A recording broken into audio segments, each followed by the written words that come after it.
Those, it is 7:02. Sorry, so abruptly. Welcome to our new members. Have you all here? We'll jump into things. Just to respect folks' time. We will call this meeting to order at 7:02. We do have a quorum. Roll call.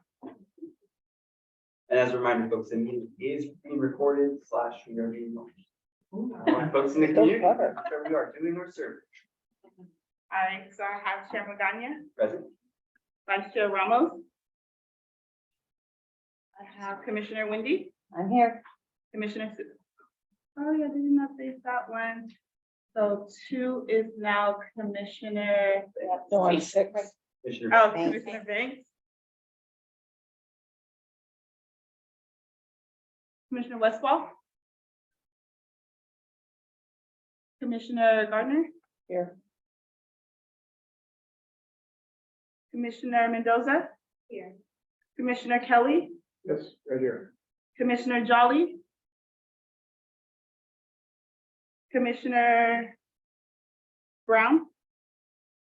Commissioner Allen. Here. We have quorum. Wonderful. Folks, first meeting of the year. We missed one. Oh, sorry, Commissioner Speller. Here.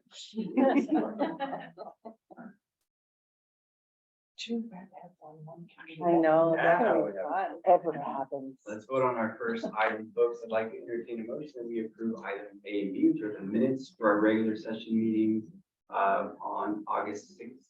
Approve the agenda, excuse me, and approve the minutes of our last meeting. So moved. We have a second. We have a motion by Commissioner Allen, second by Commissioner Kelly. Any discussion? Seeing none, all those in favor, please say aye. Aye. Any opposed? Any abstaining? I was here. We have 2 abstentions, 602, motion passes. We will now move on to the public record. Do you have any correspondence? We do not have any correspondence. Thank you. Move on to open forum. As a reminder, folks in the public, folks that are wishing to speak will have 2 minutes. Do we have any folks in the public comment? Do we have anyone online for public comment? We do not.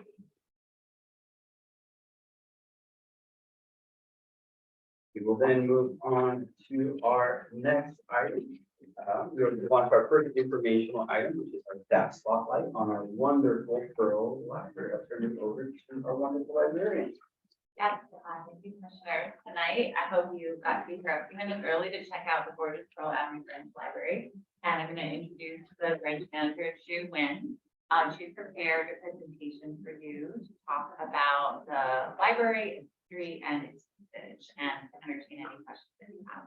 Shu. Thank you, Jill. So nice meeting everybody today. I'm Chu. I'm the manager of Cambrian and Pearl Branch, and I'm here to talk a little bit about Pearl Avenue Branch. So I hope everybody's having an awesome evening so far. So the first slide that I want to talk about is the population that we are serving. We are serving about 57,000 people in the community. We are in District 9, and right now we have 11 staff members and about 6.5 FTE. We are opening 43 hours per week, 6 days a week. And that is our schedule right there. In terms of population by age, we are having a large population between 25 to 54 years old. And 13% 55 plus to 64, and 65% plus is in 15%. And then we have 5 years in under 6%, and then 5 years up to 24 years old is 16%. And majority of people in our community speak English. The largest population speak different languages, Spanish, and the third one is Vietnamese. Any questions so far? Let's see.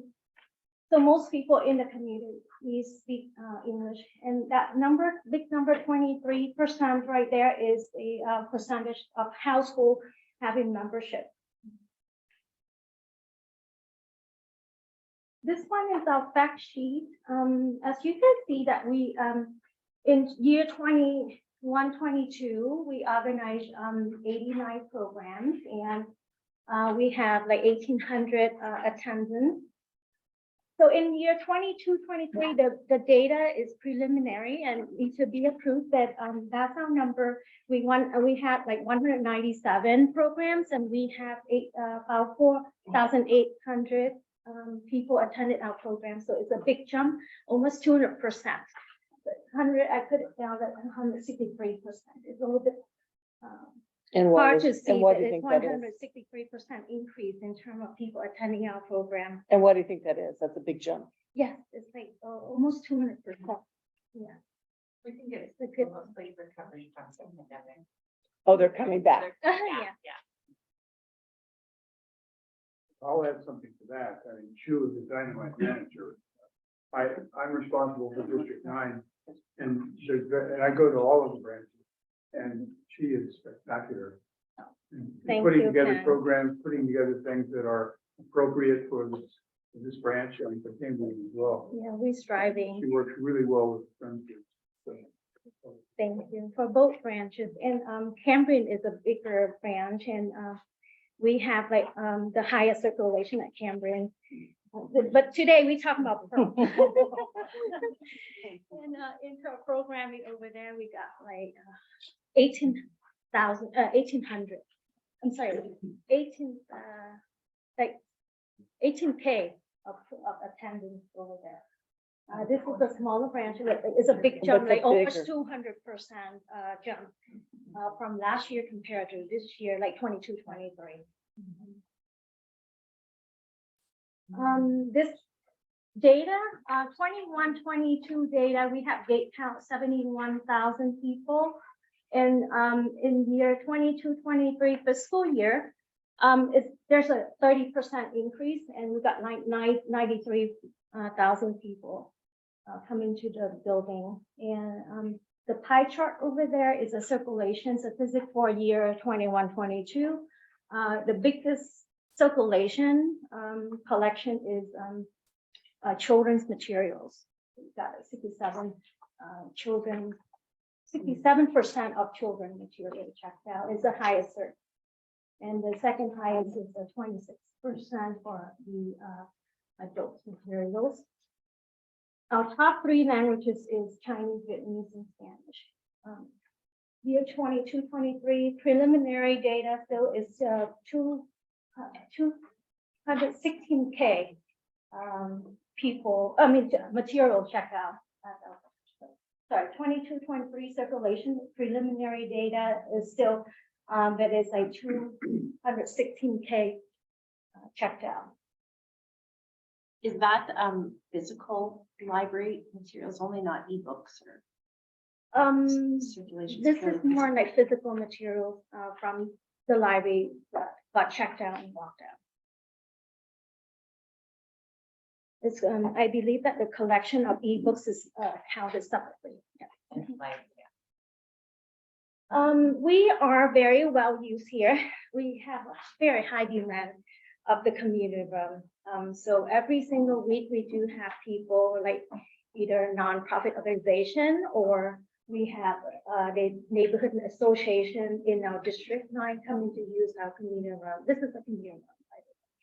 And we also have high demand in group study room. We have only one that it's been used like almost like every single day and the whole entire day for programming or for people coming to use our group study room.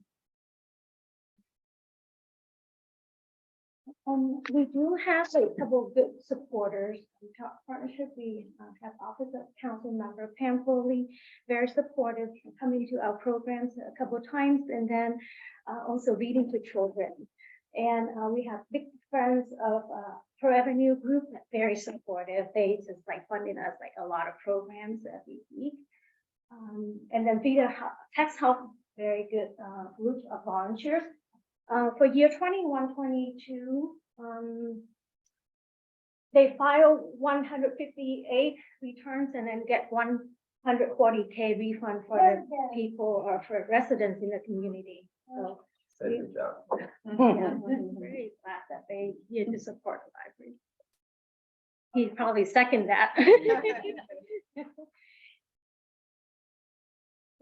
Next slide right here, this is our typical programmings. Every single week, we have programs. Every single day, we have program and story time A and B, because we have so many people coming to our story time, and it caps 50 people per story time. So we do 2 of them for quality service. We cap 50 people per story time. STEM and coding programs such as C5K, summer coding program, tech mentor, digital story boarding, arts and crafts, performers. Some of these pictures right here at the bottom, you see the Santa program, those are cultural enrichment program. We are very high in local school outreach, very that's our thing to strive. Every year we have to do at least like twice. So at the beginning of school year, we do back to school outreach for all of the local school within like 3 miles radius. We reach out to them, and then to some of the community center as well. So at least twice per year. So beginning of school year, and then at the end of school year before summer learning start, we also went over there to the school. Volunteer services like tax help, visa tax help, blood drive, summer learning, and Friday fun. So got like good volunteers coming to support those programs. These are our goals and opportunities. We enhance access to library services, resources, and programs. And then we connect the community to high quality opportunities and tools for learning, like tech tools, tech devices like hotspot, Chromebooks, and various things. We engage volunteer staff, communities, and partners to strengthen our services, ensure libraries and services are safe, connected, efficient, and welcoming, and boost awareness of library resource and services. We go to outreach very regularly, at least like twice a year, local school around here in within 3 miles radius.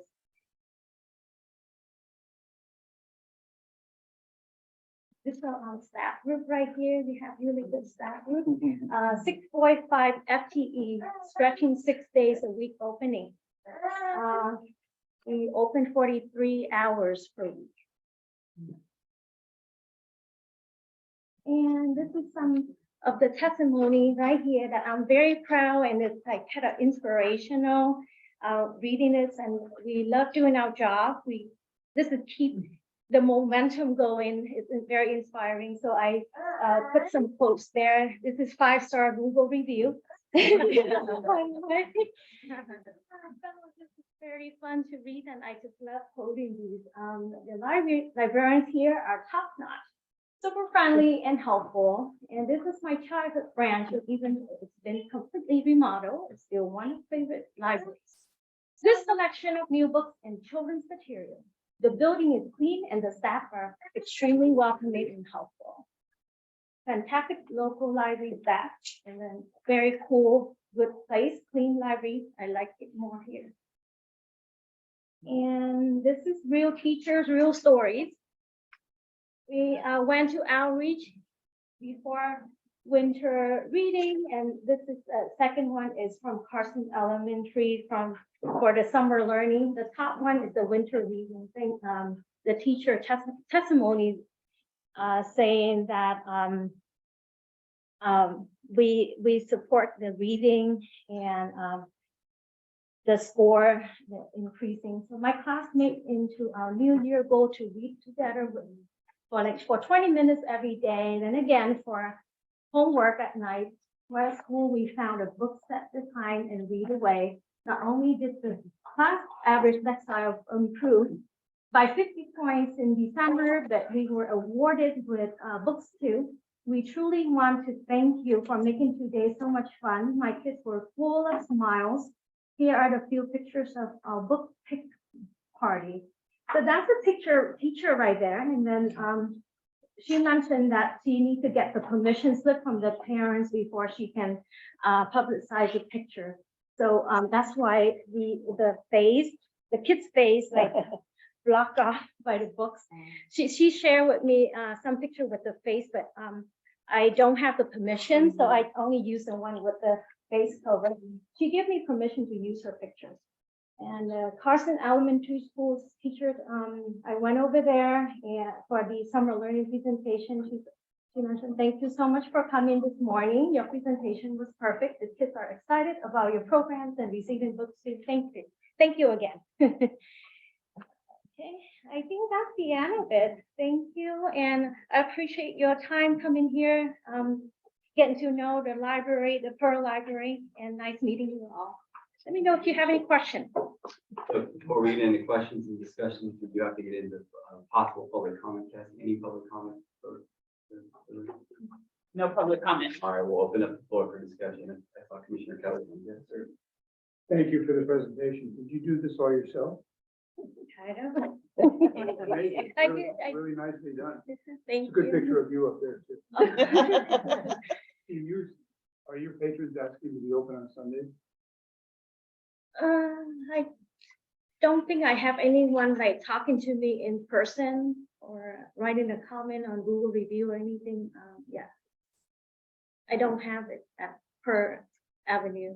I did have it at Cambrian and people were very appreciative when we opened on the first day. First Sunday we opened, we got a lot of good comments, appreciation from the public that we opened on Sunday. Other questions or comments? When you do this presentation, first of all, that's amazing that you go to the schools and do that outreach. I think it's so important.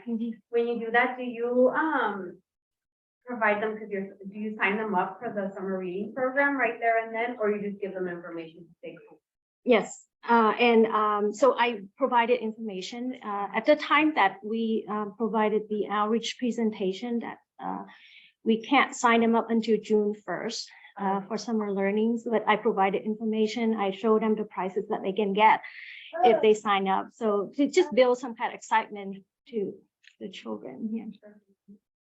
Other questions or comments? Thank you for your collaboration. San Jose Unified as well, a little biased. San Jose Unified schools there. Thank you. Information items, we don't have to vote on anything. So we'll move on to our next item in the agenda. It's another informational item, and it's a presentation on children and youth master plan staff report. Yes, we're pleased to welcome back Laura Buzo. Some of you will remember that Laura has visited us before. Laura is an assistant to the city manager's office, and she has been focused for the last, I don't know how many years, Life, her life. on the development of the Children and Youth Services Master Plan for the city, and has engaged this commission several times, worked very closely with the library and the Parks Recreation and Neighborhood Services staff, amongst many others. So Laura, welcome. Thank you. Thank you so much. Thank you for having me. Again, Laura Buzo, assistant to the city manager. I report directly to Deputy City Manager Angel Rios. And so, I have been kind of supporting and sometimes leading this work with the development of the Children Youth Services Master Plan. So I'm grateful to be here to give you an update on the work that we have accomplished thus far and just kind of like the next steps of where we're going for the next few months. So I'd like to ground the presentation on the map of San Jose. So just want to reflect that while this map seems like a very united and connected community, not all of our children and youth feel that way.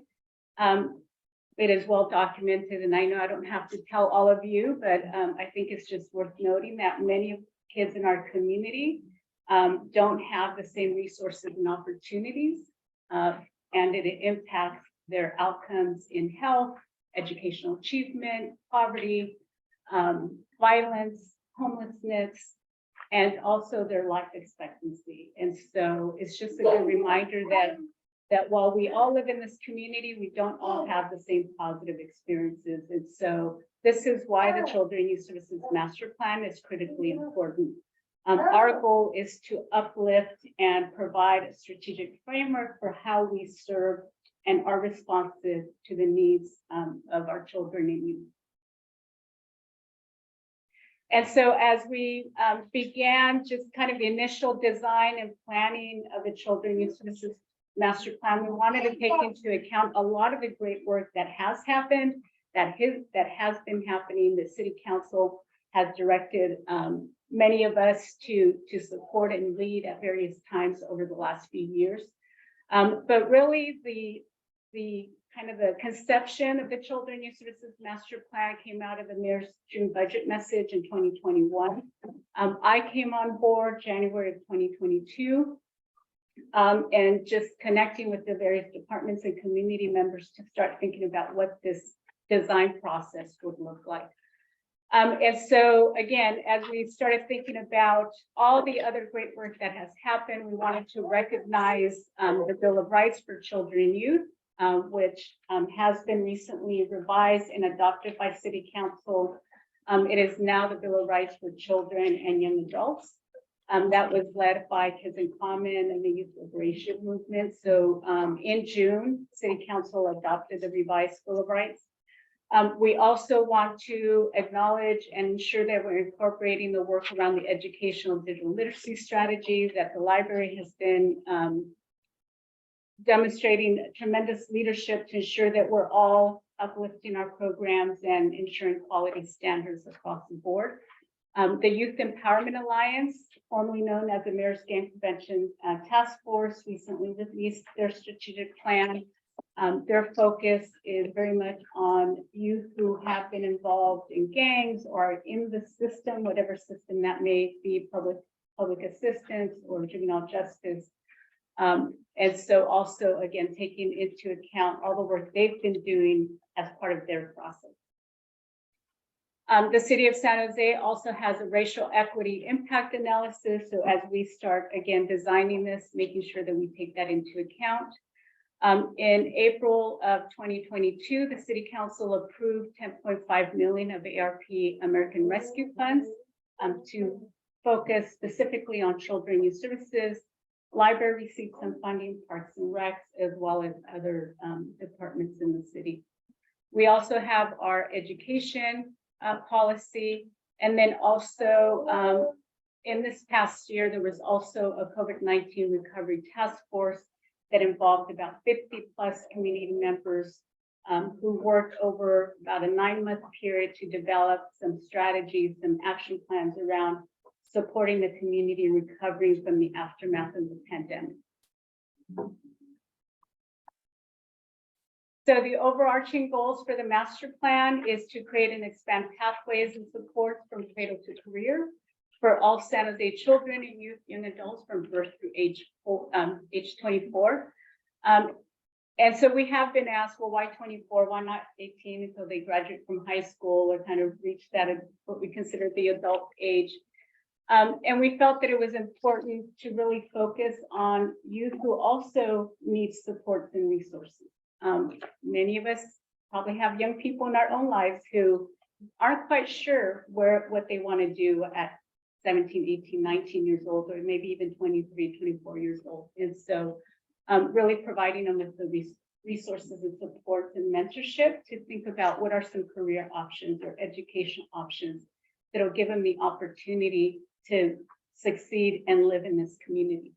The vision for the children, youth, the vision for the master plan is that all children, youth, and young adults, particularly those most vulnerable, have increased opportunities to gain 21st century skills that lead to better health outcomes, sustainable employment, and a competitive living wage so that they can live and thrive in this community. So as we began designing this, again, we also wanted to account for other work and also be real intentional and strategic in our approach. So making sure that we had some alignment across all city programs and initiatives and strategies, but also thinking about what is happening in the community. We know there's a lot of great work focusing on children and youth in the community. So we wanted to make sure that we weren't doing this in isolation. We want to include guidance on policy priorities and investments on how, again, we serve children and youth in the community. Operationalize the San Jose Bill of Rights. Ensure that there's a continuum of support. So as we think about the developmental trajectory of children, thinking about all the supports that they need along the way, whether it's story time, as we heard earlier, or after school tutoring or mentorship, whatever those different supports are that are going to help them succeed, not only in the school, home, but community. The other element that we're working on parallel to the master plan document is the integrated service delivery. And so what does this mean? What we want to do is make sure that we're not just creating a document that's going to be on the shelf, but how do we ensure that we're actually being responsive to children, youth, and their families when they have an emerging need? As an example, if we have a young person who's coming to an after-school tutoring program at the Pearl Avenue Library, and in conversation, staff find out that they're, living in a car with their parents in the parking lot, that staff have the resources and supports to be able to give that family the navigation supports to be able to access whatever services that they need. And then, of course, we want to make sure that we have long-term and sustainable impact and measurable outcomes. We want to be able to say, what impact have we had 2 or 3 years from now, so that we can see that we are truly moving the needle on some of these issues and challenges impacting our young people. And so as part of this work, we knew, again, we couldn't do this in isolation, so we established some committees. We had an executive committee that comprised of various city department staff from the library, from Parks and Rec, from Office of Economic Development, and others. We also had a community advisory where we invited community members of all sectors: County Office of Education, the county, parents, young people, community-based organizations, superintendents of schools. And then we also had parent and advisory to be able, again, to make sure that we're uplifting the lived experiences and their hopes and dreams, and ensuring that we're incorporating them. We've also been working closely with the Youth Commission. Thank you to the library staff. I've been able to attend their monthly meetings and also make sure that they're having the opportunity to provide input and feedback. I was just at their retreat on Saturday to, again, solicit more input and feedback as we continue to design the master plan. And then in addition to that, having other youth be able to participate and provide input and feedback, going out to some of the communities where we don't often have young people who participate in programs such as the Youth Commission or an ASB. And so again, making sure that they have the opportunity to voice their hopes and dreams for their future. And so between September and about February, we led some community engagement activities. We had focus groups, we had town halls, we had listening sessions. And out of that, we had over 500 individuals that participated, everywhere from middle school to grandparents. And we also had focus groups with city staff, community-based organizations, education leaders, workforce development partners. We really tried to be intentional about who we were inviting and reaching out to participate in the focus groups. And then we also engaged about another 500 individuals in just promoting and making sure that they had an opportunity to participate in some of our listening sessions or meetings. And then in January and February, we had 2 citywide surveys. The library was instrumental in making sure that we sent that out via email, but also hard copies, as well as some of our community partners and other city staff. And we were able to collect almost 2,000 responses out of that. I do want to say that in our focus groups and our surveys, we made sure that we had those available in English, Spanish, and Vietnamese. And then our focus groups, just one more thing, we also did them in person and virtually so that we could give folks opportunity to participate virtually in case they weren't able to participate in an in-person focus group.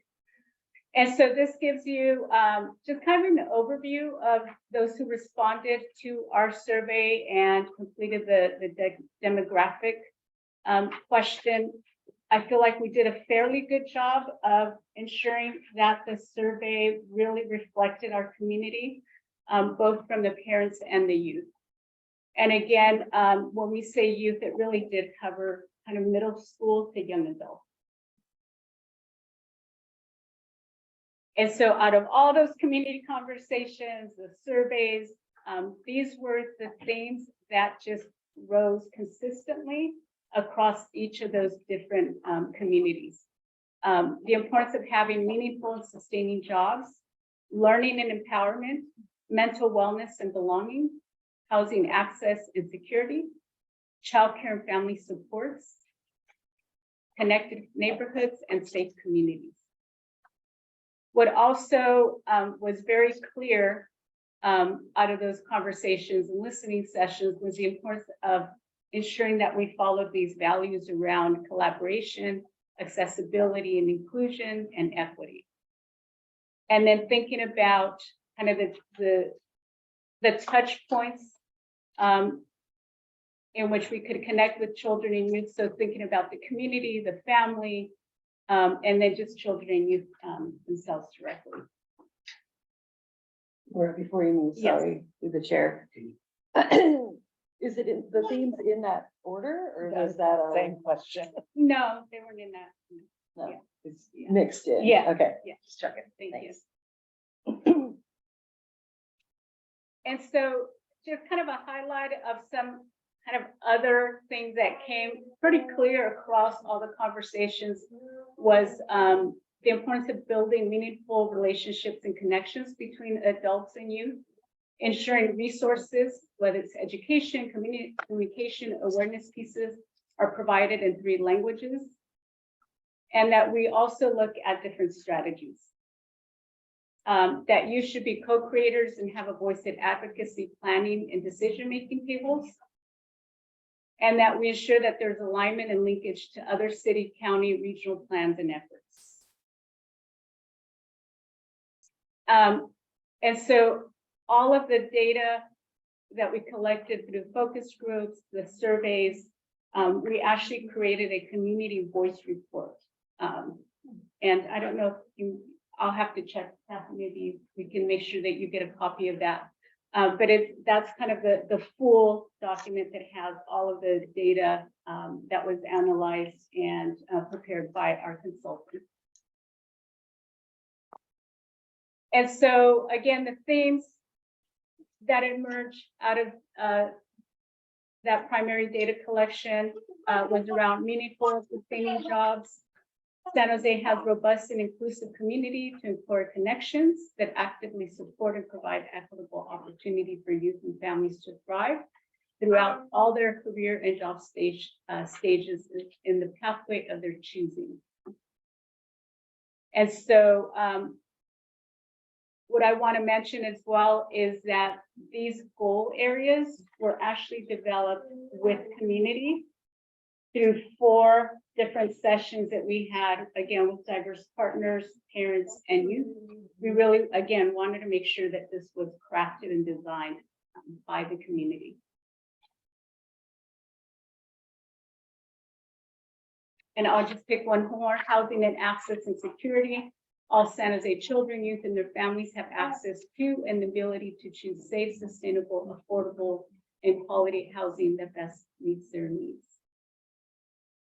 So this most recent phase, once we summarized and identified all of the goal areas and strategies, we share these with our community partners. And so we actually gave them to some of our city staffs, library, Parks and Rec, Office of Economic Development.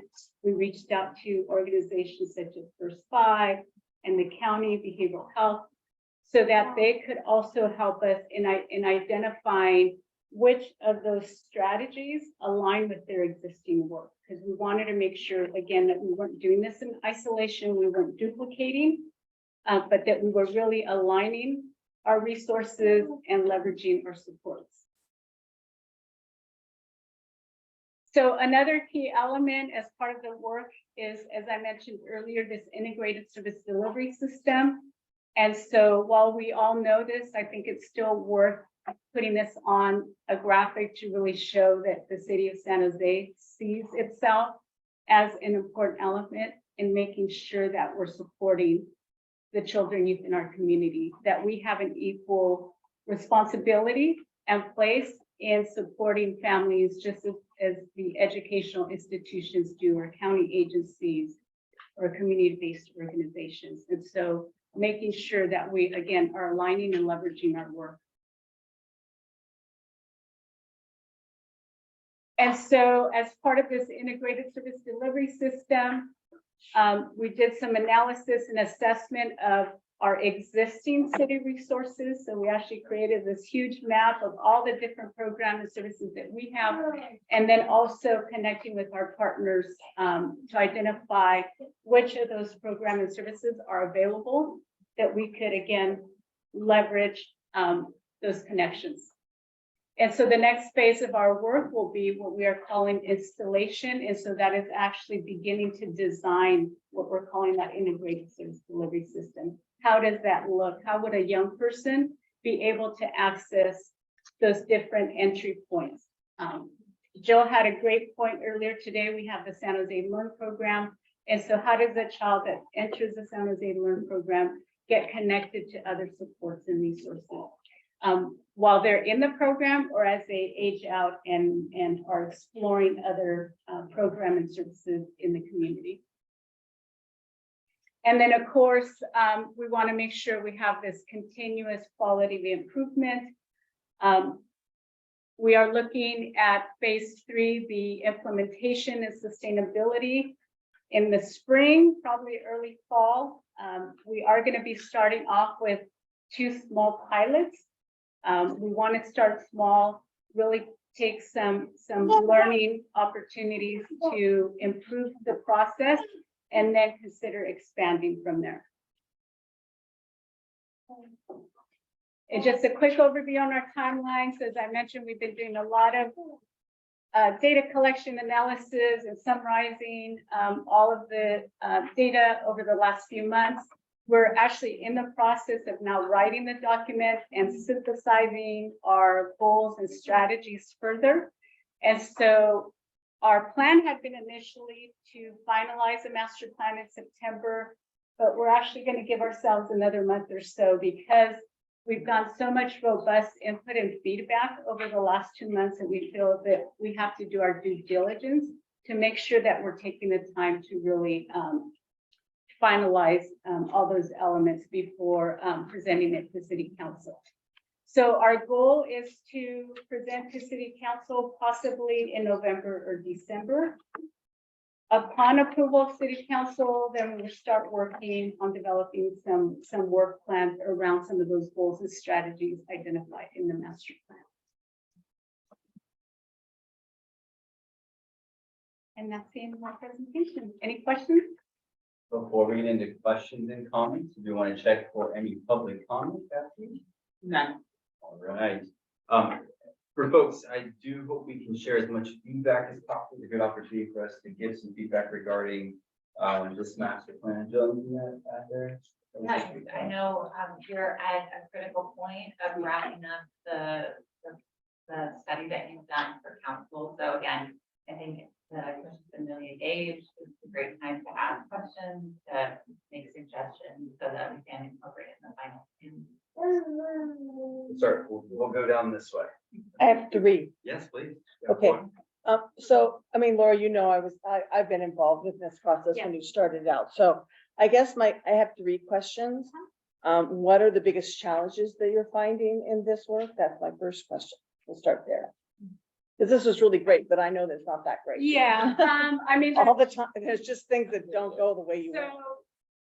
it's been invaluable that we've gotten a lot of community feedback, right? So now we're kind of in that stage of trying to like really whittle it down and really figure out again, what are some things that are within kind of our purview as a city? And then which of those goals and strategies do we need to look externally? So to the county, for example, like behavioral health, right?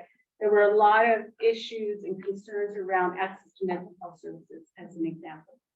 And so really identifying how are we going to go about leveraging those resources and supports for the children that we serve in the community. And so the nice thing is that behavioral health has been at the table and they've participated in many of the conversations that we've had, but now it's really kind of like rolling up our sleeves and really figuring out how do we make this work, right? So how do we take this from vision to actual implementation so that it does become more accessible for children and youth. So that's the biggest challenge for me right now. I think the writing will come a little easier. We've already kind of started drafting a very rough draft. It's not quite where we want it to be. But to me, I think just really refining the strategies and figuring out how do we make sure that these are that we're accountable, but that it's also a live document so that we're constantly thinking about, you know, what are some emerging trends so that it doesn't become a stagnant document. And then my second question is, I'm a big fan of navigators, helping families find their way through systems. Yeah. The big problem we have is they fail finding their way through systems. And so if the city takes on even some of these strategies, even referring them to mental health, that's going to require an activity that the city doesn't necessarily have perfect for the library and the community centers to navigate people into those services. So has that come up and may that be a budget need in the future? Yes. Is it a budget need that we would present to city council? I'm not sure that we're there yet. But again, we have been having many conversations with the county, for example, with behavioral health. They're also very interested in exploring how can they support this work. We are also looking at overlaying some of this with, as an example, the work of the Youth Empowerment Alliance, Youth Intervention Services. They do have, for example, some community, I forget what they call them, but they're basically community navigators. And so we would be utilizing some of those, but again, knowing that that's not going to meet the need as well. As part of this pilot that we are envisioning, we're also looking at partnering with community-based organizations that have family resource centers or other hubs so that we can leverage those supports, but also understanding that we will have to think strategically on how we enhance and expand the services. The nice thing is we do have some ARP funds to maybe kind of kick off or initiate some of that work. Is this sustainable? No, we know it's not, but we're hoping that that'll help us at least launch some of these strategies that we're envisioning. Thanks. Yeah, thank you.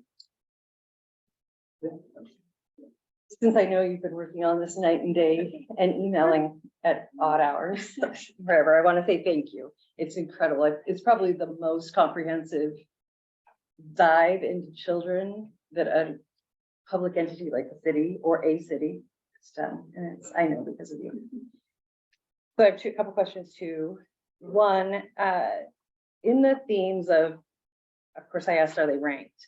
Is there a way to either rank them and or have an addendum talking about rank, especially as we get into 24 elections?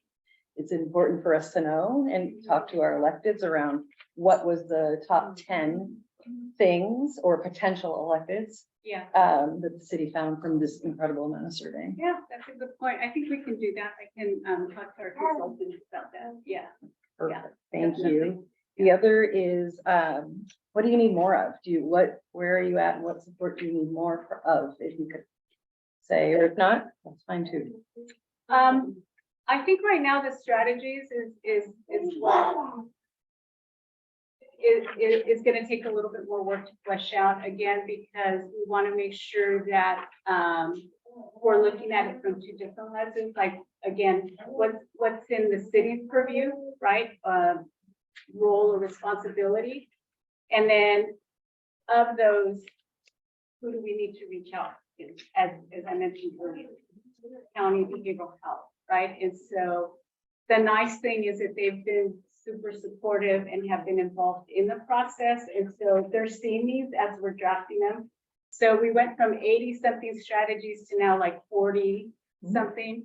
And I actually sent the draft over to behavioral health and said, hey, you know, which of these align with some of the work they're really doing, or do these sound totally outside of the realm of possibility, or which of these could we possibly work on in the next 3 to 5 years? And so I think that's just the process that's a little bit more difficult, because we don't want to put anything in the document that's not achievable, and then we're setting expectations, unrealistic expectations. So we want to be mindful of that.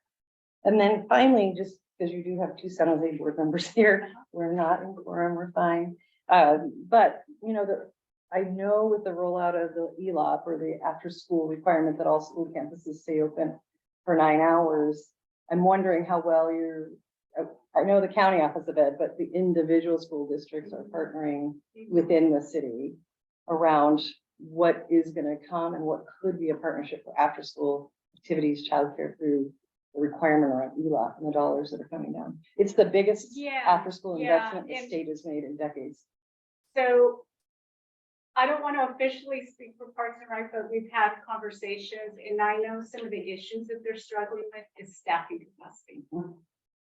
The desire is there, but it's just having the staff to be able to bring in to meet the demand. But I do know that they have been having conversations with many of the districts that they're looking in, but also other districts have reached out to them to engage them. I'm not sure how much they've moved forward on that, but I'll make sure to follow up, and maybe that's something that they can come and present. Yeah. Thank you, Laura. Can I just piggyback one second? Because the mayor came out today with a statement around the increase in salaries were going to result in cuts.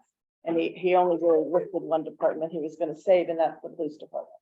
And so I guess I really want these identified, because what if it's not number one on the hit parade? And mental health was, or he didn't say the library. And so he didn't say Parks and Rec. So I was really, taken by that. So to Wendy's point, I think it's really important. You've done all this work. And if connected and safe communities isn't the first on the list, I think it provides leverage for conversation. I appreciate everything that has gone into what is obviously a tremendous amount of work. But I have one specific question. In everything that you have done so far, the meetings with the committees and the advisories and the focus groups, have you solicited specifically the input of classroom teachers? Having been one, I know I would have liked to have been involved. I know we've had some school district and school staff participate in some of our committees and community conversations. I don't know if they were specifically teachers. We didn't. I always get concerned when I see things for children and youth that does not involve teachers. Yes. So Thank you. that might be something. Thank you. That's great. Thank you. Good question. I love seeing the diversity on the board, but what I'm curious about is some of the economic diversity that some of the background was, because we are so economically diverse in our own city. Yes. Was some of that data? Yes, and so we intentionally conducted focus group in some of the more lowest under-resourced communities. We also did some targeted outreach with paper surveys to make sure that we intentionally targeted those communities. And then we also just did citywide, right? In these surveys, we were able to ask about zip code. And while we didn't include it in here, we got pretty good response on zip codes. I haven't gotten the full report on that piece of it, but we did ask, for example, the students, we did ask them what schools they went to, and or their zip code if they knew it. But we did do very strategic outreach in lower resource communities, Seven Trees, James Lick, Allen Rock, downtown. So again, tried to be very strategic in that. We also had, just as a side note, we also had a focus group for families with children with special needs, developmental disabilities. We also had a focus group with providers and caregivers serving special need, developmental disability You're community. answering my next Yeah. question, so go on. Right. And then we also targeted the LGBTQ community. So again, we tried to be very intentional and you know, we weren't always as successful, but really did make an effort to engage diverse communities. Thank you. Other questions? So you mentioned that that's great work, you know, all the outreach that was done, but I'm curious how you did the outreach, like how did you get the families to come in or the students involved? Did you just go through the schools or the FRCs like you mentioned before?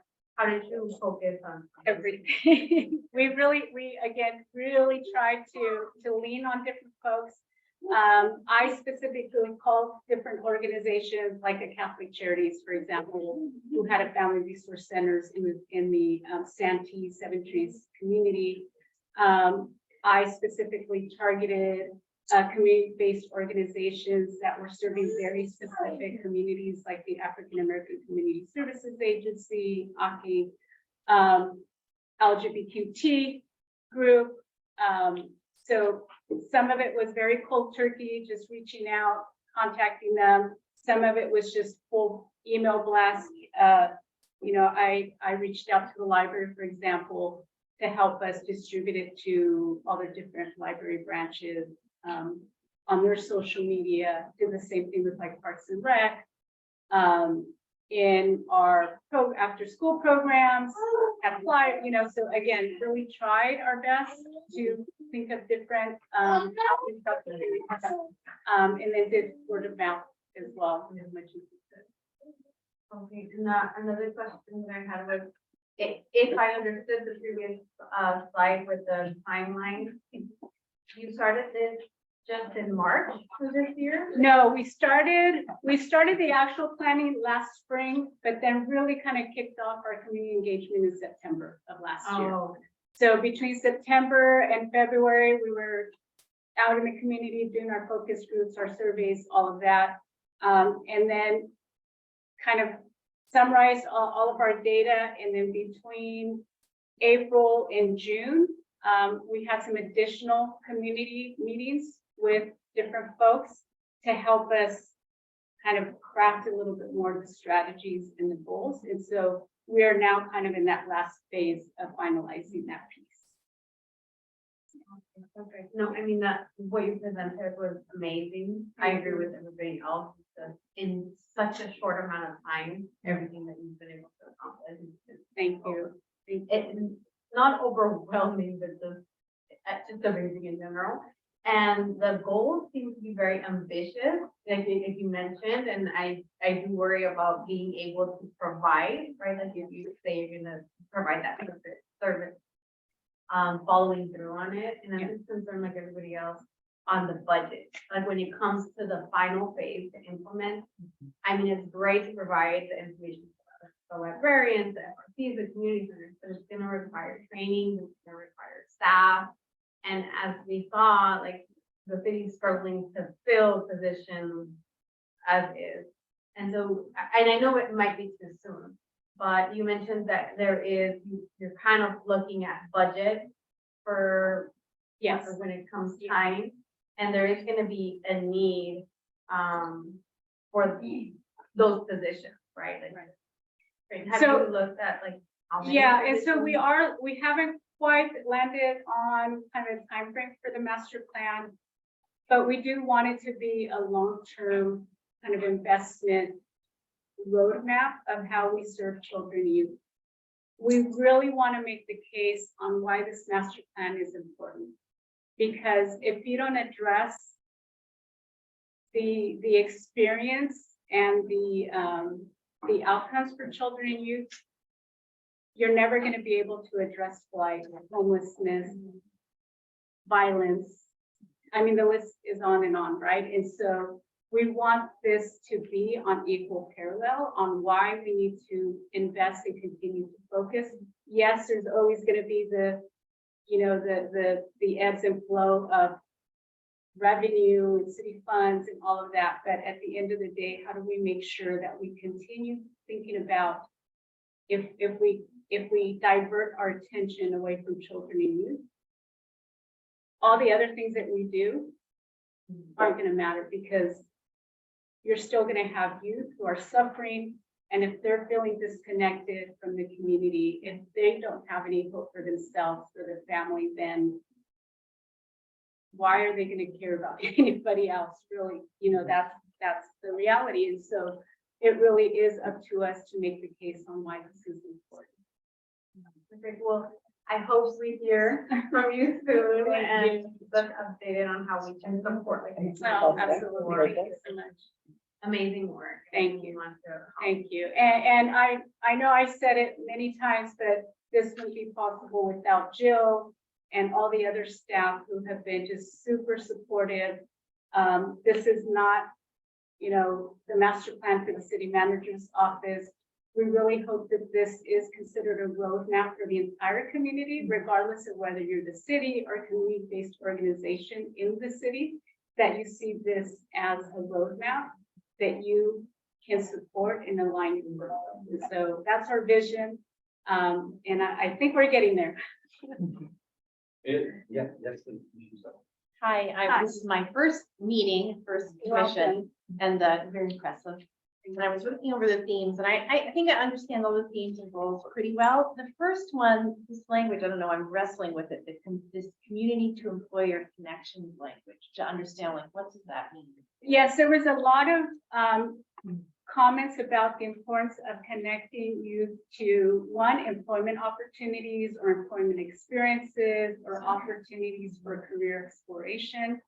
And so there was just a lot of comments came around that. It is young people wanting to have those experiences, especially when they don't have opportunities to learn about different career options, or think about what might be some of their skills or talents or abilities. And so having those resources and supports to be able to help guide them and give them that exposure.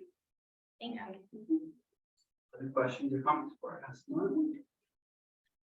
Right, Laura, thank you as always for your presentation. Really quickly, echoing the comments that Commissioner Mahager said around schools, and there's 19 school districts in the city, and including our charters and private.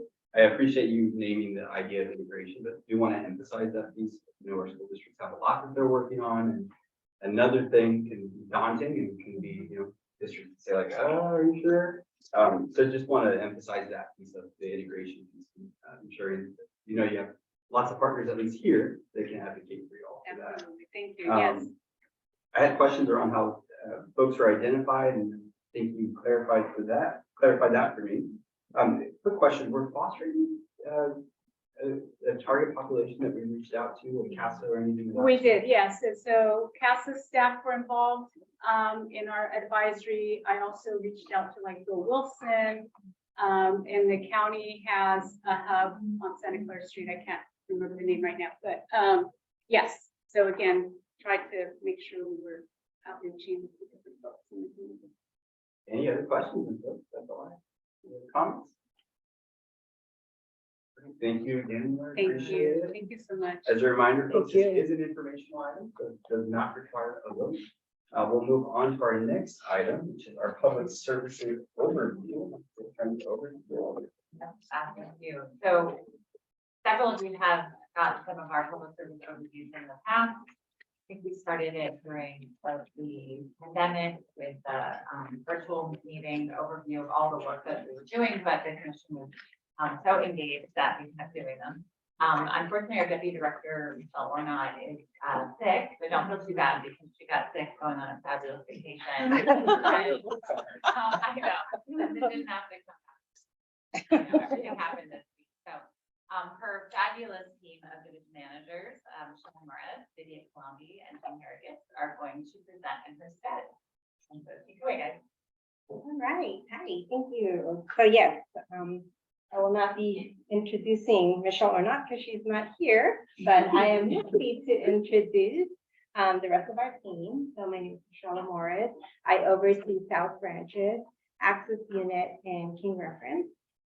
Here with me also is Jean Harrigan, who oversees North Branches and Collection, and Vivian Colombi, who oversees Education and Learning Pathways. So our divisions are responsible for the creation, development, evaluation, and delivery of the wide variety and array of services we offer to our communities. Public services encompasses the materials, resources, and programs for all ages, which are accessed at our 25 locations, bridge libraries, on the makerspace shift, through outreach to schools and community partners and virtually. Do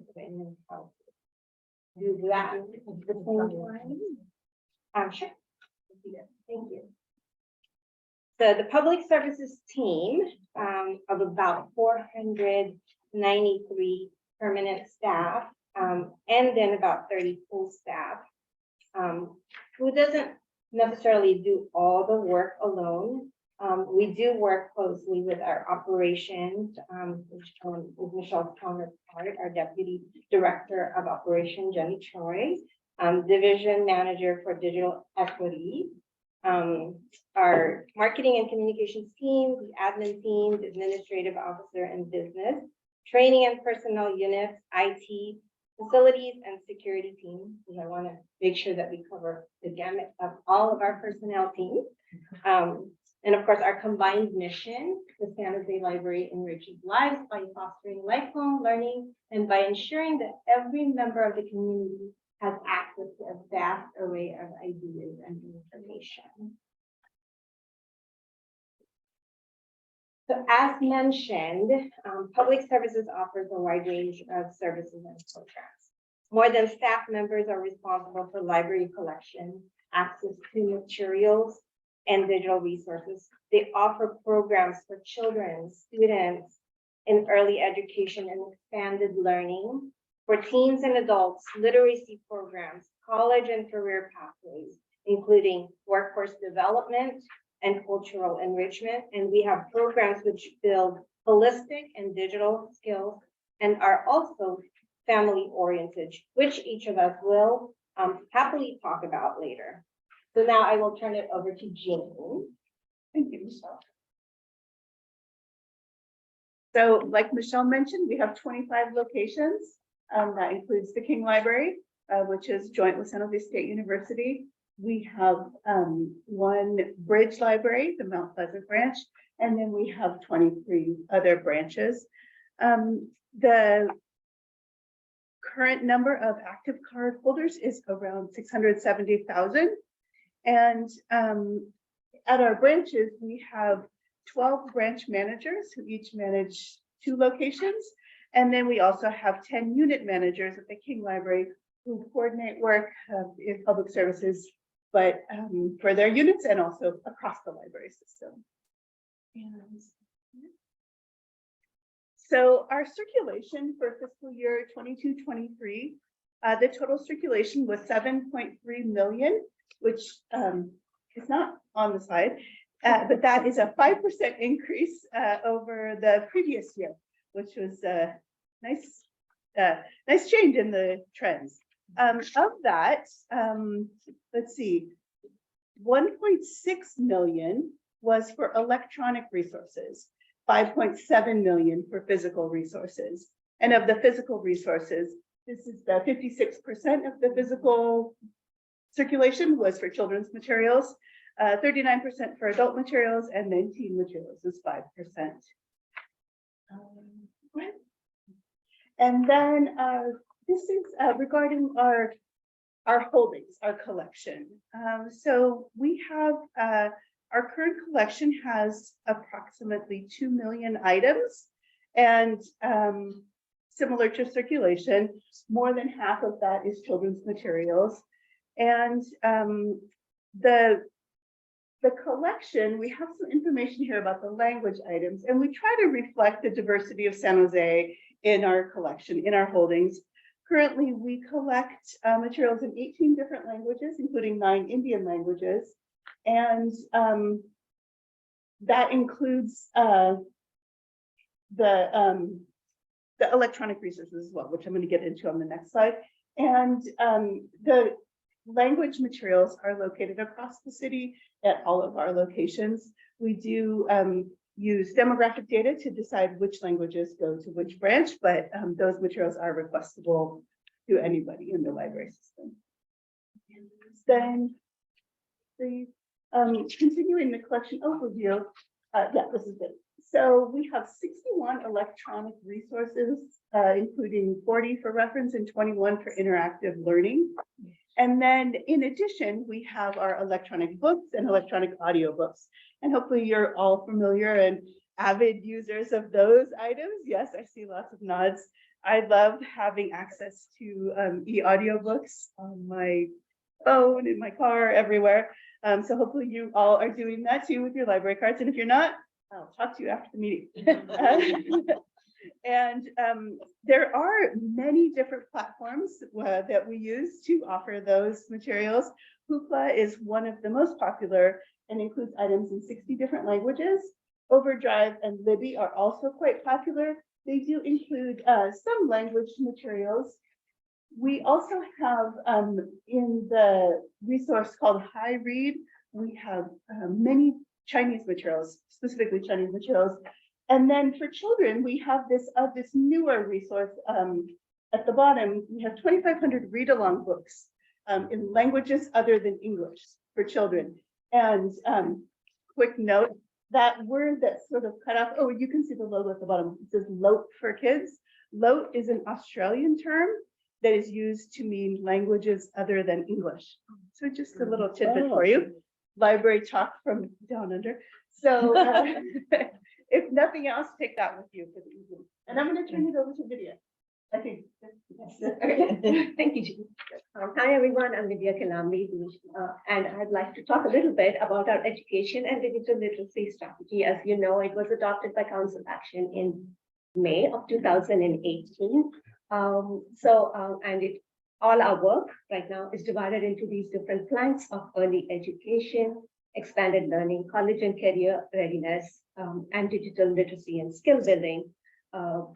Programming is under all these different plans. Underlying this is policy and governance, which is our commitment to accountability and quality standards, as well as our commitment to equity and inclusion. Here is some of our big system-wide programs that we have throughout the year. Our summer learning, in fact, just concluded. We had more than 10,000 participants.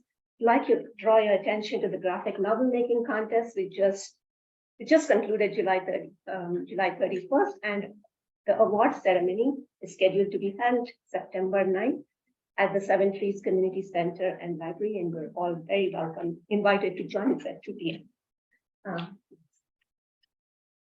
Here are some more of our programs and our various units that provide services. We have, like to draw your attention to the bridge libraries. We have 13 bridge library locations throughout the city, where we have resources and books that connect, and programs that we use to connect the bridge library families to the local library. The Makerspace Shift, which makes tours, goes to all the various different school districts, and also to various public events. Thank you. And this is a snapshot of all our programming divided by plank. We had a total of a little more than 12,000 programs over the last fiscal year, with about 230,000 participants in these programs. So I'd like to highlight early education programming. We have a lot of programs and services for children 0 to 5 and their caregivers. This is just a sampling of all the various programs we have at our different locations, at all our 25 locations, and our commitment to quality. So every year we do quality assessments of our programs using the early education quality standards. we make plans, improvement plans every year, so that we can be really responsive to the needs of our community. And here are program highlights from expanded learning. Last year, we had a commitment to, after the pandemic, to focus on outreach and building connections with our school districts. And as part of that, we had a lot of, these are some of the programs highlighted where our branch staff went out to all our school districts, to the local schools, provided programs, so did our makerspace shift, and of course our student library card program. Maybe connected, where we put out at least 96,000 cards. And so for college and career readiness, our staff focused on building pathways and on assessments of various college and career readiness programs throughout the library system. And our goal is now to move out into other departments throughout the city so that we can assist in assessing college and career readiness programs citywide. Thank you, and I'll turn the presentation over to Michelle. Segueing into the digital equity and empowerment. This year, digital skills, simply put, the knowledge of using technology to find information, communicate, and solve problems. This is to help our residents and students be successful in this digital age. So we created 7 categories, not on this one, but it's digital skills, career, education, tech for fun, health, finances, and online forms and application. Our digital equity and empowerment team created topics and launched the digital skill building pathways where you can practice the skills needed in this digital world. These digital skill building pathways include free lessons and resources, which you can access online 24/7, attend in-person and virtual library events. Some of these lessons are offered in different languages. The goal is to offer an increased number of digital skill building resources that are available synchronously and asynchronously for patrons and staff. To date, we have offered about 1,300 programs and 3,400 folks who attended them. We even offered a tech time assistance for our active adults, ages 55 and over. So some of the highlights for the adult services that we've done this year include holistic library initiative, where we did the conversation series. We also did the insider program for over 1080 attendees. We also have the conversation club, lawyers in the library, citizenship classes. We have 9 FLC locations and held about 2,004 programs with over 21,000 attendees. So they're very busy. SJPL Works had over 381 programs with 1,900 attendees.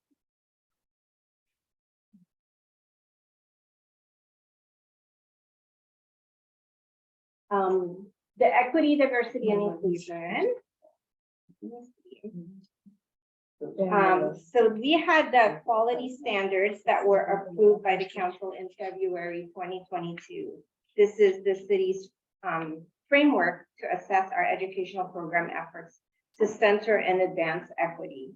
This fiscal year, we reconvened the ad hoc committee to complete a toolbox of 4 equity, diversity, and inclusion concepts for staff capacity building, which was shared earlier this year here at the Library Commission meeting. We piloted quality assessments for the following programs. For example, the Tiempo Para Mi at Hillview, resume, cover letter at SJPL Works, citizenship classes, and ELL 2. And these are some of the affiliated programs.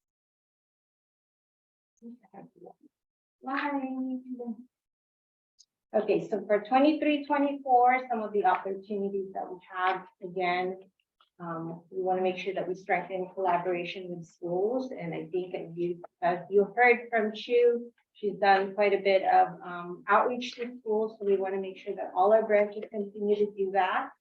Our workforce development and the career pathways. We continue to find ways to improve some of those programs, services for the underserved community. You look at our data to make sure that we are continuing to promote programs where it needs to be, and also improving on our planks and leveraging the digital platforms that we have right now, and how do we expand on that. And I think that's all we have. Wonderful presentation. Thanks, folks. Questions, comments from Commissioner Kelly? Under adult services, are you planning on having anything on financial literacy? Yes? Yes, we are planning a few programs on financial literacy, and especially at our 9 FLC locations. We'll start with those locations.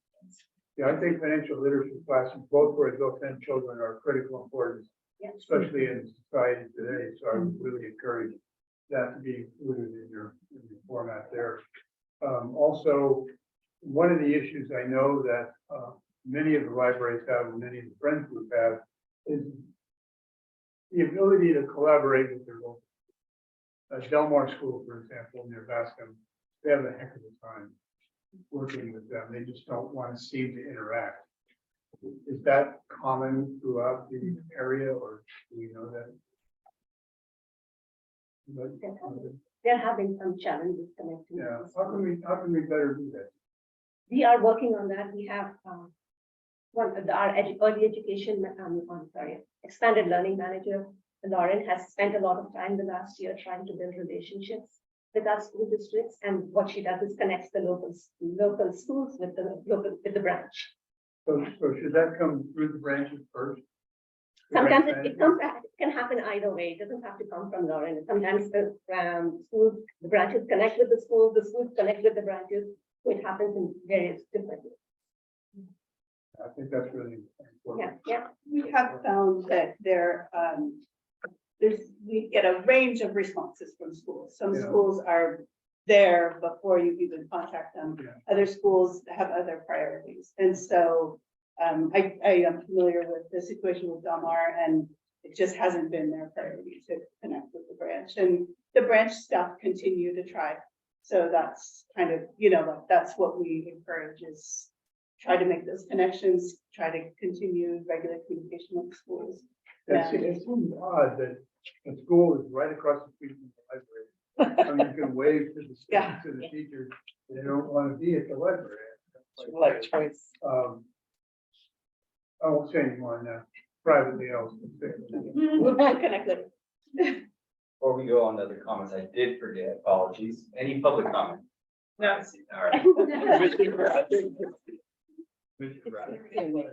I kind of want to piggyback on what Commissioner Kelly was talking about, because I've been involved with one school starting student teaching, and really sad at their library and the way it's not organized the way our libraries are. So has part of the outreach been in, we recognize that often who's in charge of school libraries is no longer someone trained in how to run a library, maybe having training opportunities for that staff to really increase their awareness of how to better organize. It's something more consistent to what our public library system has, and also how to really engage students with displays on books to really kind of tickle their interest and draw them into the excitement about literacy and reading. So I'm just curious if there's any thoughts along that. It's a great idea, all great ideas. Okay. Thank you. We'll report that. Okay. I will also say we have engaged with district level and on occasion when the schools have to face their any librarian staffing. We've visited some schools over time, helped them with their closed libraries, classroom libraries, but it does, such a vast network of schools and so many issues, many of you know, so many different districts, so many different locations, and then so many schools within that we always appreciate any connections to go to. It really depends on the personalities sometimes at the district or at the school type level. And then it, a third of them seem to turn over almost on an annual basis. so we're always starting over, but we have some really high level engaged partnerships with some districts, not surprising. And we're willing to do that kind of coaching, cultivation. We've even talked about how, assisting them with ordering materials, because we have learning to do that.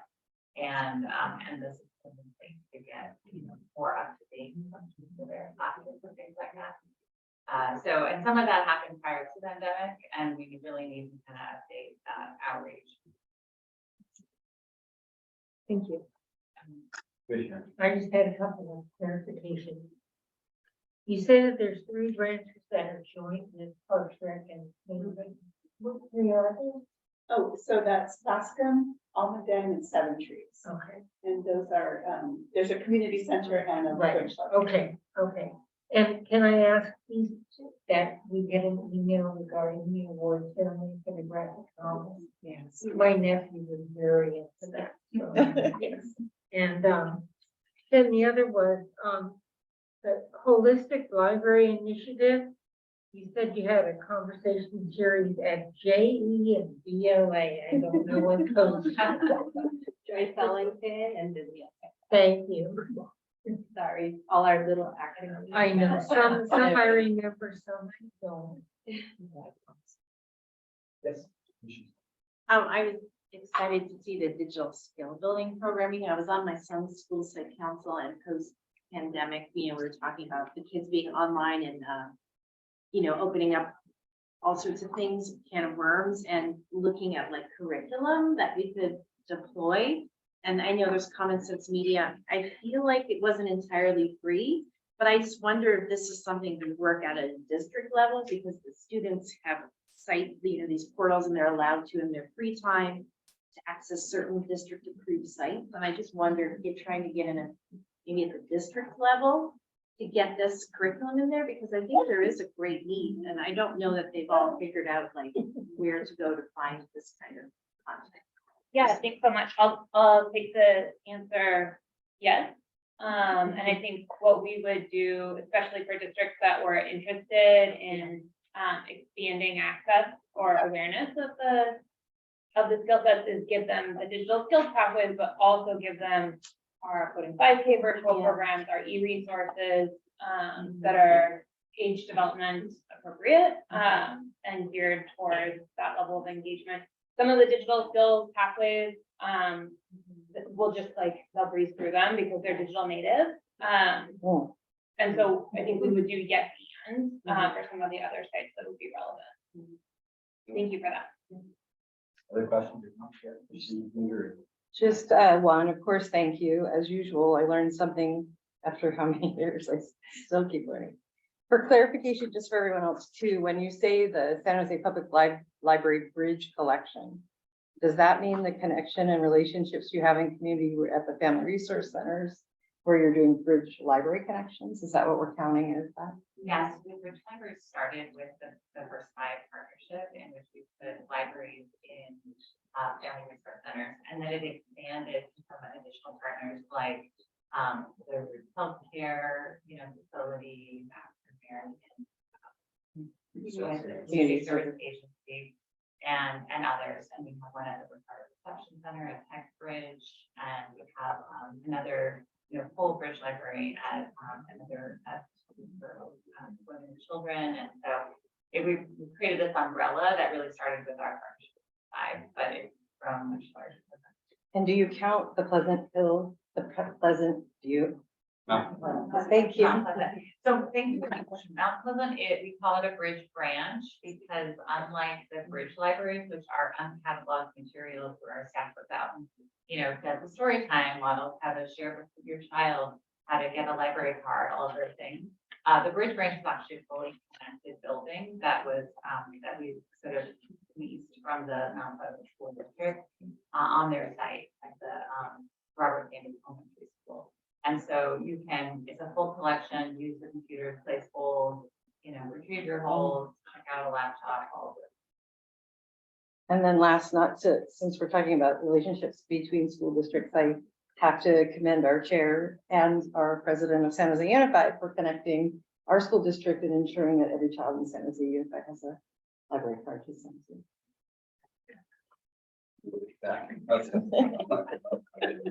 I have one question, and this is terrific. I really think it was a great presentation. It gives a great overview. Okay, so Laura talked about children to 24. I bet your number's different than that. And so I think it's important to put what age what is your age?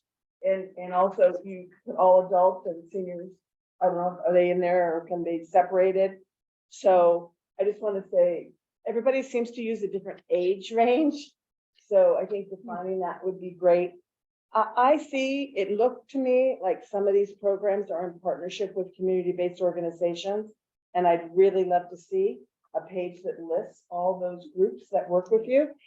You did not do this all alone. I see some siren stuff. I see some solace stuff. I see some first five stuff. And so I think giving credit to those communities, if you want to leverage their participation, I mean, you know, I'm all about the nonprofits, right? That's my life.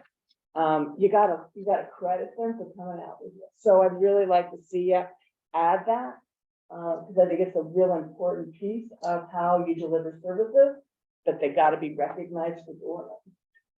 Other than that, it's fantastic. Other questions? I just wanted to add, I mean, I was blown away when you said over 600,000 cardholders, because we have what, 900,000 population in San Jose. So I mean, that's amazing. And I don't know if other city libraries can say that they have that high ratio of card holders in their community. So I think you should, do some of this. Yeah, really wonderful. Been a really small thing for the pandemic, and part of it is the school library card.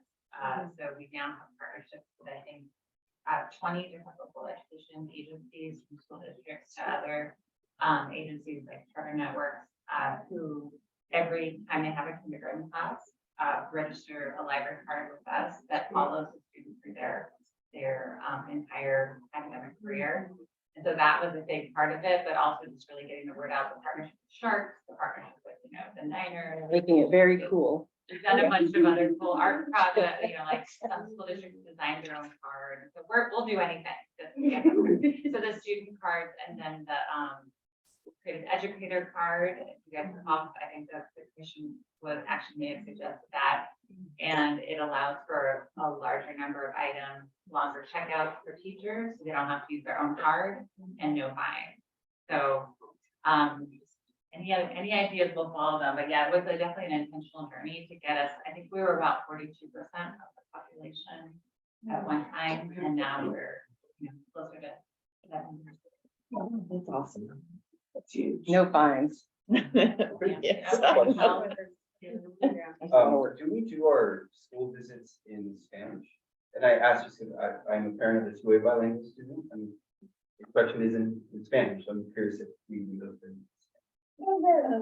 We do, where there are librarians and staff that can do the visit in Spanish. And staff go to other neighboring branches and neighboring schools to help out in that way. As we have proxy, you all got a conversation about the library in my group text about fantasy football. So I wanted to say that they actually infiltrated our fantasy football. Great work. Other questions or comments? All right.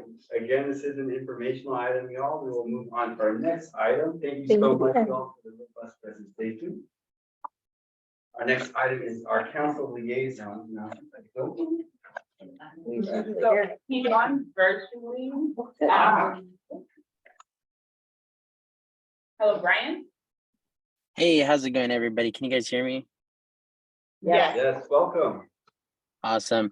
Thank you guys for having me at this meeting. Pardon my attendance being virtual. I came from, I'm still at City Hall, actually. We just had an Indian flag raising event here at City Hall, and I just couldn't make it in time. So I apologize. I'll be sure to make it in person at the MLK Library next month. But yeah, my name is Brian. I work for Councilman Omar Torres as his legislative and policy analyst. I will be helping my colleague Diego, who I believe in the past had attended these meetings, but I'll be helping him and supporting him attending these meetings in the future. And yeah, so just like a quick rundown of what council member has been doing. Council member, like other council members, are back from recess. He's ready. Yeah, that will be. Boomer's been very busy. Did I mute somewhere? I think it's his connection. Oh. Yeah. Thanks, Brian. Thank you for logging in. Hopefully you can get some rest. We don't want to sit at all. Thank you for your service. If we can get you back on, wonderful. That we'll move on to chair's announcements. I'll keep mine short. First and foremost, I do want to give props again to our former chair, we're getting through. I have big shoes to fill. Led her for 2 years. It was weird saying commissioner. I know, I heard it. But excited to follow after your leadership. Do want to also give props to staff again around the summer reading challenge. We did daily participants, a lot of reading, to the point where now we drive by the library, the kids say, "Oh, that's where we get prizes." And we get books, you know, free books, we get prizes. But they're excited. They go to trade, so we walk by the library every day. It's really fun. And then for everyone here, I just want to say thank you all for your service here. It's 8:33 on a Wednesday. I appreciate everything that you're doing for our new members. Thank you so much for serving for our city, for our community. I do want to emphasize, we have a lot of influence and a lot of ability to do great work for our community, not just library related, but education standards. That's all fine. Run with it. Ask us for help. I talking to Commissioner Shai, I feel like we're going to be very busy this year when it comes to advocacy for the library. So we will need all the help we can get.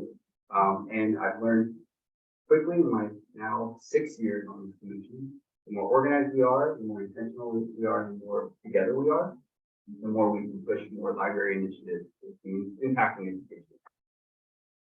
Please let's work together. Let's make this happen. And let's do some good work. Good. I will turn it over to our wonderful director, Bill, who will give us their note. Mine will be short as well, because actually a lot of my announcements were covered by the public services report. But I was gonna say, although it still feels like summer here, we actually did conclude our summer learning program, which you heard about. Just to reiterate, we had 10,700 residents register this year. They read a total of 4 million minutes of books, which I'm a nerd, so I had to translate that. It's about 7.6 years worth of reading nonstop in 2 months. That's pretty exciting. Wow. So great stuff to everybody. Also, you've heard about the graphic novel making contest. Again, the awards, it's always a really good time, a really big crowd. It's at 7th Street Community Center on Saturday, September 9th at 2 p.m. So please join us if you're able to. You may have seen in the news that the San Jose Public Library was able to provide access to the digital historical archives of the San Jose Mercury from 1900 to 1985. So that is a full paper, both the way that it looks and also it's in searchable form and you can print out articles. So it is far above the old machines that we had, microphones that we had to use, microphones, even though those are kind of cool. Now everybody can access it with a library card even from home. Online. So Online, great. and that was through an incredible philanthropic gift in memory of one of our donors' mothers, who was a library lover and a San Jose native, and it was almost $1 million. So that was wonderful. And so check that out. It's at sjcl.org/Merck-News-Archive, or you can find it in our and you've heard all about our student success program. One thing that we're very excited about, and some of you've heard about before, is the library-led digital equity initiative.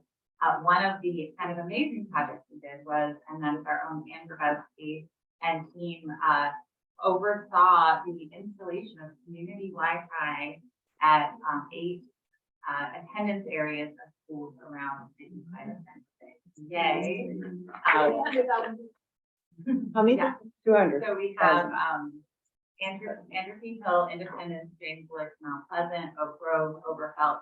The newest one is Silver Creek, and then Yerba Buena. And so, what seems like an insurmountable task when we were asked to do it many, many millions of dollars later, and many, many hours, and with transportation and public works and all those folks, IT, and of course the library leading the way to put antennas on poles. Anyway, as a result, we have to Wi-Fi in many places of the city. Now we're doing an assessment of the coverage of all of those strategies, and that will be going back to council in the fall. So we'll bring more information about that. And then what the city needs to do next to ensure that we have full access to broadband in our city. And then I was going to mention the skills building pathways. The only thing I'll add to that is that you can find it at jpl.org/digital-skills. So you can pick it up yourself. It's truly amazing and available at all our locations and online, of course. And then lastly, I just have one informational item. I did get some questions about, we had an unexpected closure at the King Library on Sunday, August 13th. The San Jose State University campus experienced a power outage, we believe a few days prior, and there was intermittent issues with systems recovering. And so unfortunately on Sunday we were prepared to open, but there was still a power outage at the university police dispatch. And so there was a concern about not being able to respond to any emergency. So we're working with the university. We were able to reopen the next day and kind of all that.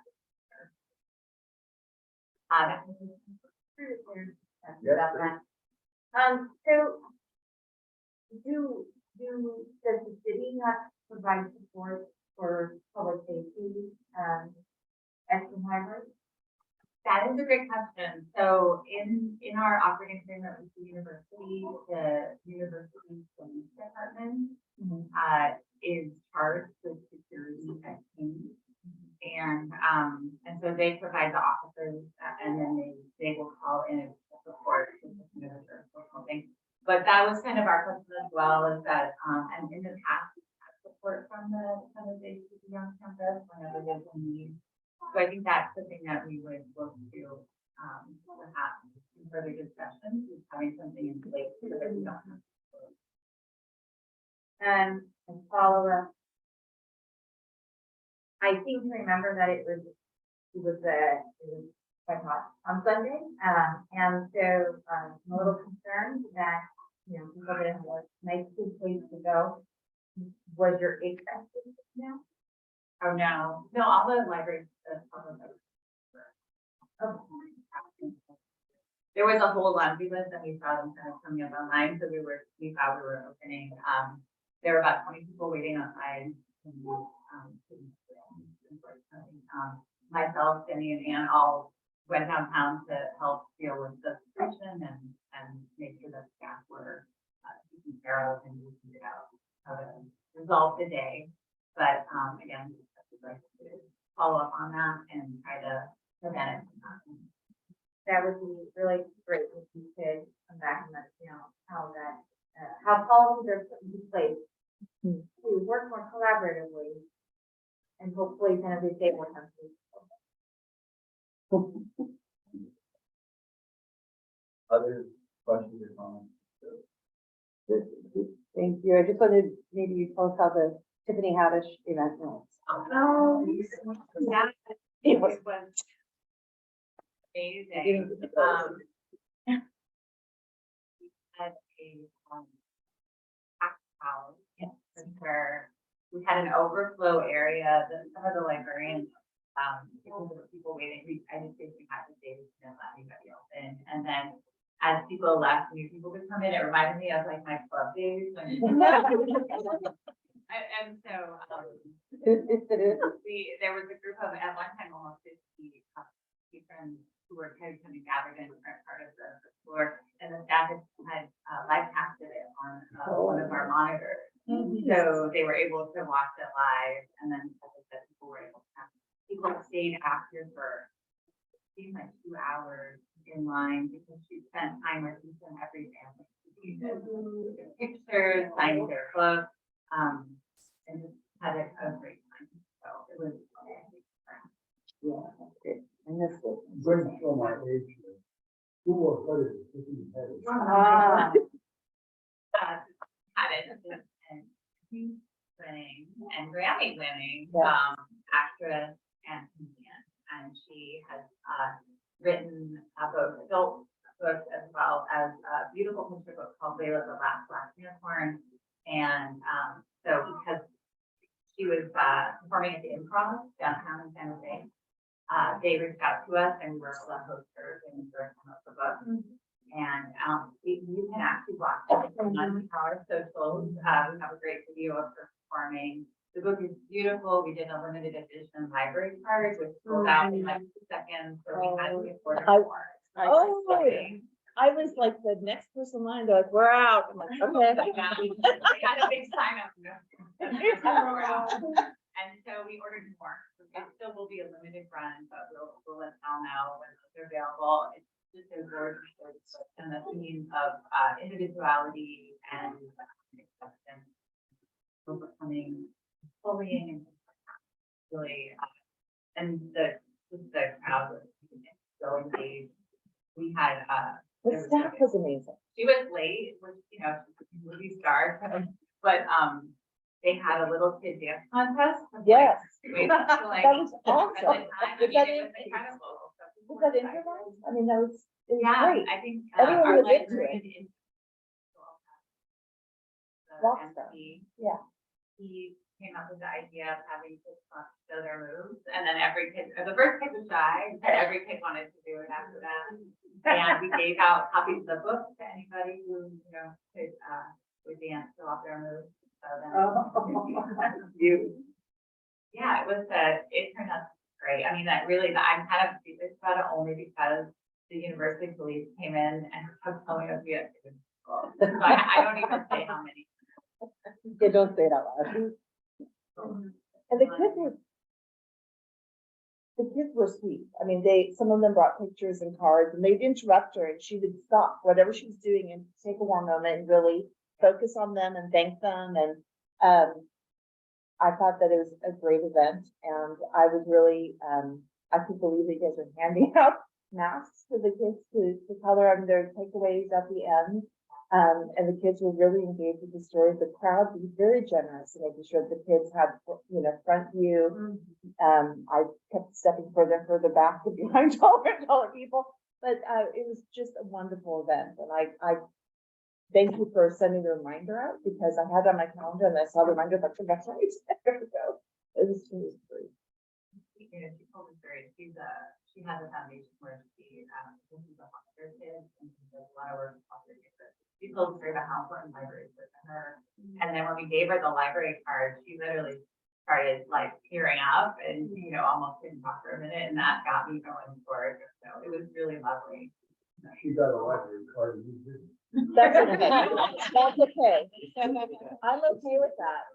I'm really okay with that because there's more to come. Right. Work on it. My mom's an artist, we'll collaborate. That was great. Any other questions or comments that do? I just have an update from the Okay. council representative. He messaged it over to me, so I just wanted to go back. So he said for the update, Councilmember Torres is back from recess like other council members. Councilmember Torres has attended a few library events, including the Read Through the Rotary Paint Party that helped build little neighborhood libraries and did a story time with Tiffany at the MLK Library. He helped out. Councilmember Torres is excited to continue a line of dialogue with the Library and Education Commission. Please reach out to me, brian.reyes@sanjoseca.gov if you have any events you would like to promote or would like to discuss anything coming to council. I will ensure I'm in person with the September 20th meeting and apologize again for my virtual attendance and poor connection. Thank you. All right, we'll move on to comments and announcements. We'll start with friendly comments and announcements. What was yours, sir? All right.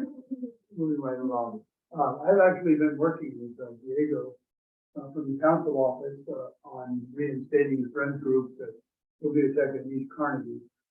And so there's progress being made that since there's a new permanent manager, library manager at that branch. So that's going to be nice. Also, I made arrangements to pick up all the materials that were left over from the previous friend group at the Biblioteca, and I went over to take all of the books from East Carnegie in my little small pickup truck, and I opened the door to the storage room and floor to ceiling, wall to wall. That's 100 boxes of stuff in there. So we still have to accomplish that, but I have a plan to take care of that. So we're looking forward to getting those French groups back online. Also, we have a new library manager at Aspen too, so it was nice to meet her, and we're looking forward to her starting on September 1st, I believe it is. One of the most important things that happened with the Friends groups was the reinstatement of the All Friends group, and I'm really pleased that that now is ongoing. We've had 3 meetings already. There's another one planned later this year, and then the schedule goes on. So all of the branches that have friends groups at this point are invited to attend, and we have an agenda and we have work programs that we do. One of the most important things from the All Friends meeting on July 29th was a second presentation from Don Coffin, who's been working on trying to figure out ways that the friends groups, if they want to be, can be 501c3 organizations that raise dollars on their own. It looks like there's a possibility that we can become chapters of the Public Library Foundation group, so we don't have to go through the headache of applying and become a 501c3 through all the reporting. So we're really eager to find out when that's going to happen next. The next meeting, All Friends Gathering, is on Saturday, November 18th at the Evergreen branch. It goes between branches. For the first one that raises their hand. So we're excited about that. I'll also comment on attendance, if you don't mind. I attended the East Carnegie and Bibliotheca branches, All Friends meeting as commissioner and as a friend of the Boston Library. On August 11th, there was a District 9 community meeting which I attended representing commission. On August 12th, there was the Boston Library Friends meeting. I reported on the District 6 commission because I'm a friend there and I was asked to do that. Stop as the District 6 commissioner, I take up that role. Also, on August 13th, Pam Foley hosted a thank you event for district commissioners and neighborhood leaders. So they would meet all the other commissioners that work in all the other departments. And it was a really nice thank you because it was the city suite at Christopher Lake. Everybody heard Christopher Lake? Tiffany Haddish was not there. Book sales are now happening regularly at all branches that have friends groups. And that's good news. I'm on vacation out of the state on Sunday to the end of the month, and I will not be at the November meeting. I'll be in the Thank you, Commissioner Kelly, for your service for our friends. The city questions for Commissioner Kelly. So we'll move on to meetings attended by commissioners. As commissioners, any other meetings? We just had one conversation. I was asked to meet with a group called Children Now about 0 to 14, we think. And the implementation of all the things that the state has done and the connected partners. So transitional kindergarten, ELOP, standards, who's outside the public system of education created standards for quality library, and how to think about asking our government at the state level to connect all the things that they just keep individually putting out to different entities of the government. So I talked about a lot of our work for the library, as well as senators.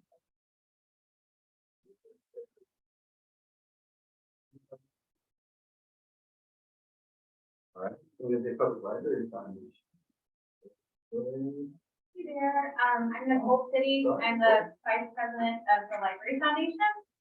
You typically hear from Commissioner Thorson, and we are in the process of voting and bringing on, Commissioner Roma, Allen for, the liaison position, which will be voted on next week in our board meeting.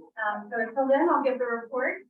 But just two things to report. 2 weeks ago, we had, wonderfully attended Legacy Literacy Workshop at the Little Twin Branch Library. We had 84 registrants testing off for that. We had an estate planning attorney and financial and investment advisor giving a presentation on how to make a will month in August, if you didn't know that. So we're definitely highlighting plan giving as a way to get to library foundation. And Bill just mentioned a really phenomenal plan. Yeah, we don't need the library. A couple things to note, we actually got 3 new request commitments the week after the workshop. This is just fantastic. That's people leaving the library in their will. Really cool. And then I just wanted to invite the commission. We have the last of our author series on Thursday, October 5th at the Allen Ross Library from 5 to 7 p.m. It is in celebration of Hispanic Heritage Month. We'll have local author Rosanna Alvarez, who is a native Chicana of East San Jose, who grew up as the firstborn of 9 siblings in a loud and loving Mexican family. And she's so excited to share some local Hispanic poetry rendition that she's done together. We'll also hear from Phil and John, as well as highlighting our partners in the youth program. So we'd love to see you there. Any questions for Tom? Move on to item 10, information and upcoming opportunities for commission participation. Reminders are open today. No? Any other items for future commission meetings? All right. Thanks again, folks. Wonderful meeting. Just a reminder, our next meeting will take place September 20th, 7 p.m. at our MLK Library. Thank you so much. Safe travels. And of course, we wish you all to do this meeting at 8:54. All right. It's out of the first one. Yeah.